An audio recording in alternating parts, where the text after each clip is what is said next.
पूज्य देवेंद्र स्वरूप ब्रह्मचारी जी गुरुदेव की 20वीं पुण्यतिथि के अवसर पर कार्यक्रम में उपस्थित परम पूज्य सभी संतों के चरणों में मैं नमन करता हूं और भारी मात्रा में उपस्थित सभी संतों को प्रणाम करता हूं। कार्यक्रम में उपस्थित सभी भक्तजनों को मैं अपनी ओर से स्वागत अभिनंदन भी करता हूं कि शायद हमारे प्रदेश का सबसे अग्रणी अगर कोई स्कूल है तो वो ऋषिकेश में पूज्य महाराज जी के द्वारा चलाया जाने वाला स्कूल है। इसके लिए पूज्य महाराज जी को बधाई देता हूं। सभी अधुनातन काल से हमारे इस पवित्र और पावन माटी पर लब्ध प्रतिष्ठ महापुरुषों की श्रृंखला सतत चली आ रही थी और उसी श्रृंखला में परम श्रद्धेय परम पूज्य ब्रह्मलीन देवेंद्र स्वरूप ब्रह्मचारी जी महाराज जैसे महापुरुष आए, उन्होंने अपने कृतित्व से अपने व्यक्तित्व से कहे कि नहीं, उन्होंने राष्ट्र के सामने परहित के लिए जो कैसे जिया जाता है, परोपकार का सच्चे मायने में अर्थ क्या है, ये उन्होंने राष्ट्र के सामने रखा। मैं परम श्रद्धेय परमादरणीय ब्रह्मस्वरूप ब्रह्मचारी जी महाराज को साधुवाद देता हूं इस बात के लिए कि गुरु महाराज का तेज, उनका ओज, उनकी तपस्या, उनकी साधना ऑटोमेटिक आप में ट्रांसफर हुई और आपने उन कार्यों को आगे बढ़ा, वही कार्य आगे बढ़ाया। अर्दर्शनम परसक्तस्या दर्शनम, जैसे दूध में घी है इसी तरह से हमारे ब्रह्मचारी देवेंद्र स्वरूप जी महाराज आप हम सब के बीच में विराजमान हैं और उनके आशीर्वाद से ये संस्था फूल फल रही है और बहुत जो है मतलब संस्था का जो है विस्तार हो रहा है।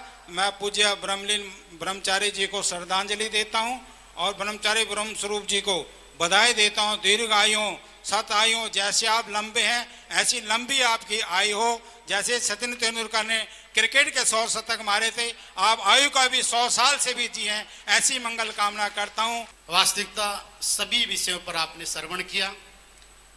हमारे पूज्यपाद ब्रह्मलीन महाराज श्री का जो संकल्प तन्मे मनः शिव संकल्पमस्तु, उनकी साधना ऐसी थी कि जो उनके हृदय में जो एक बार संकल्प उत्पन्न हो जाए वो विकल्प के रूप में, साकार रूप में साक्षात हम देख रहे हैं। जहां तक मैं समझता हूं पूज्यपाद महाराज श्री का जो संकल्प था केवल भारत में नहीं, भारत के अनेक कोने कोने में जिस प्रकार से शिक्षा और चिकित्सा की जो उनकी संकल्प थी, आज उन्हीं के रूप में आत्मबद्ध जायते से पूज्य महाराज श्री ब्रह्मस्वरूप ब्रह्मचारी जी महाराज उस संकल्प को पूर्ण कर रहे हैं। यस्य ज्ञान दया सिंधु रगादस्य नया गुण सभ्यता मुक्षो धीरा ससिरे चामृताय च, जिस प्रकार से ज्ञान की धारा, जिस प्रकार से संस्कृति की और सभ्यता और संस्कार की जो परंपराएं जयराम संस्थाएं और जयराम संस्कृत विद्यालय से लेके अनेक विद्यापीठों में, अनेक चिकित्सालयों में जो जयराम आश्रम के द्वारा स्थापित है, वहाँ जो संस्कार दिया जाता है, जैसा कि अभी हमारे श्रद्धेय स्वामी जी महाराज ने कहा, जो शिक्षा के साथ जो आज संस्कार की आवश्यकता है और संस्कार ही हमें पूर्ण करता है।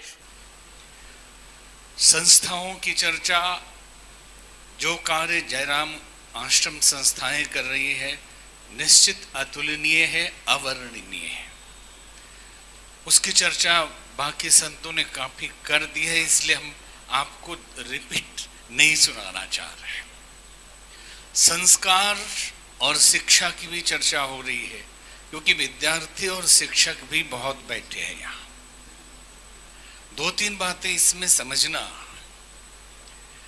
बड़ी बड़ी आध्यात्मिक बातें होती है कि आध्यात्म का अर्थ होता है आत्म स्वरूप को पहचानना और आत्म स्वरूप में लीन होना।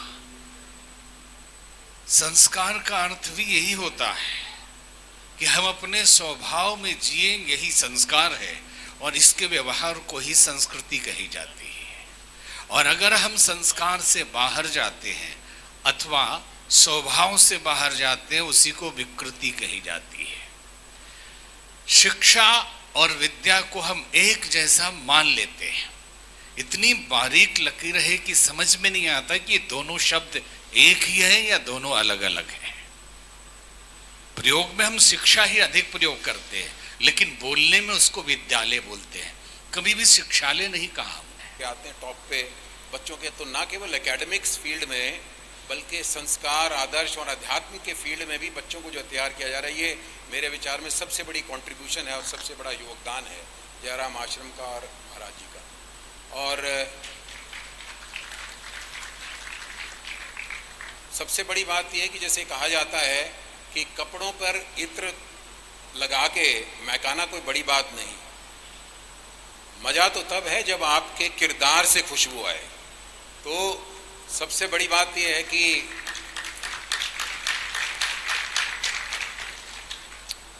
ब्रह्मस्वरूप ब्रह्मचारी जी, उनके चरित्र व्यक्तित्व से और जिस प्रकार से समाज और राष्ट्र के निर्माण में जो भूमिका उन्होंने निभाई है, उससे जो महक जिसका मैंने जिक्र किया देवेंद्र स्वरूप ब्रह्मचारी जी के किरदार और व्यक्तित्व से आती है, उसी तरह की महक हम महसूस करते हैं।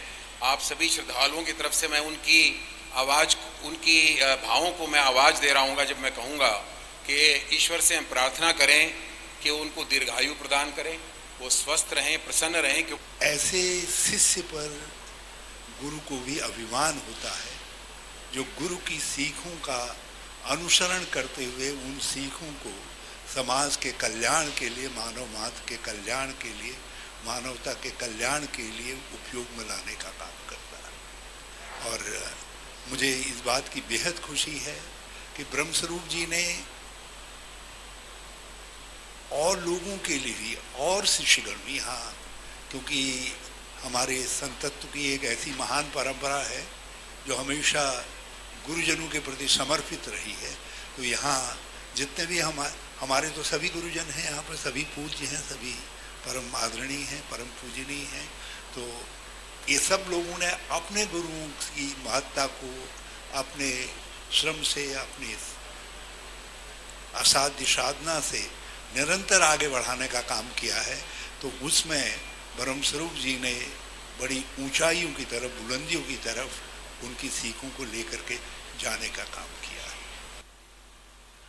जैसा कि आप जानते हो कि इस समाज में, हमारे देश में खास तौर पे आस्था और धर्म का बहुत बड़ा स्थान है, सामाजिक तौर पे भी और आर्थिक तौर पे भी। हर व्यक्ति अपने धर्म से जुड़ा अपने धामों में जाना चाहता है, हरिद्वार आना चाहता है, ऋषिकेश आना चाहता है। जो धनी है वो होटलों में निवास कर लेते हैं, यात्रा कर जाते हैं, लेकिन जो बेचारा सत्तू बांध के आता है उसको स्थान देने के लिए संत समाज ही कोशिश करता है। और वही कार्य महाराज देवेंद्र स्वरूप ब्रह्मचारी जी ने किया जब उन्होंने पहला आश्रम जयराम अन्न क्षेत्र ऋषिकेश में आश्रम खोला, साथ में वहां पर भोजन की व्यवस्था करी। उसके बाद हरिद्वार खोला, एक नहीं खोला, 2 खोले, 3 खोले, चलते गए। और उनका विजन देखो कि उन्होंने एक ऐसे व्यक्ति को, आदर्श व्यक्ति को, मैं इस करके कह रहा हूं कि हम विश्वविद्यालय में भी इकट्ठे रहे हैं तो मैं जानता हूं इनको बहुत अच्छी तरह। एक ऐसे आदर्श व्यक्ति को चुना अपना उत्तराधिकारी जो उनके जो सोच थी उसको आगे ले जा सके। मैं ये कह सकता हूं कि चाहे देश की बात हो, चाहे देश की एकता और अखंडता की बात हो, सनातन संस्कृति को आगे बढ़ाने की बात हो, उसमें अहम नाम किसी का लिया जा सकता है तो ब्रह्मलीन देवेंद्र स्वरूप ब्रह्मचारी जी का लिया जा सकता है।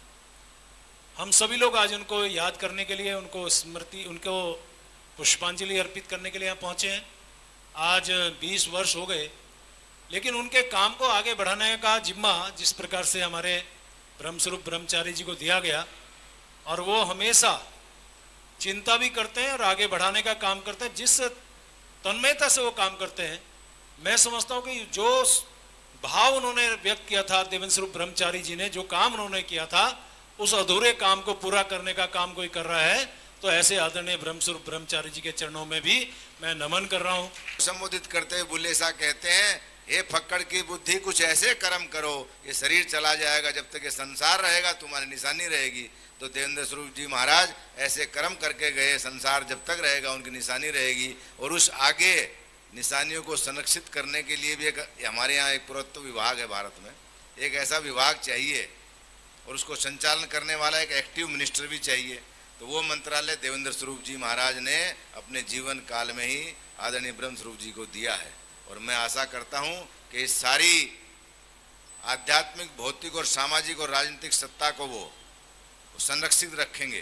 वो अपने जीवन काल में जितना उन्होंने किया और उसको जिस प्रकार से ब्रह्म स्वरूप जी ने आगे बढ़ाया, दिल्ली से लेकर के, और महापुरुषों ने और पूर्व वक्ताओं ने चर्चा की, एजुकेशन के विषय में जो कुछ किया वो सबके सामने ही है। विश्वास दिलाना चाहता हूँ कि आज तक जो हमने सफर तय किया है, जितनी भी मेहनत की है, उस मेहनत को दुगना करने के लिए, उस मेहनत को और आगे ले जाने के लिए आज हमने अपने गुरु जी की पुण्यतिथि बना करके आपसे आशीर्वाद इस बात के लिए लिया है कि हम आगे बढ़ें, आगे चलने के लिए ताकत हमें मिले। अपने गुरुदेव का आशीर्वाद हम साक्षात तो आज ले सकते, लेकिन उन महान आत्मा का आशीर्वाद आपके माध्यम से हम ले सकते हैं, ये मुझे विश्वास है। और आपका आशीर्वाद लेने के लिए आज ये आयोजन हुआ है। इसलिए आयोजन नहीं किया कि हमें अपनी ख्याति दिखानी है, अपना प्रभुत्व दिखाना है, अपने काम बताने, अपना गुणगान कराना है, ऐसा मकसद बिल्कुल नहीं है।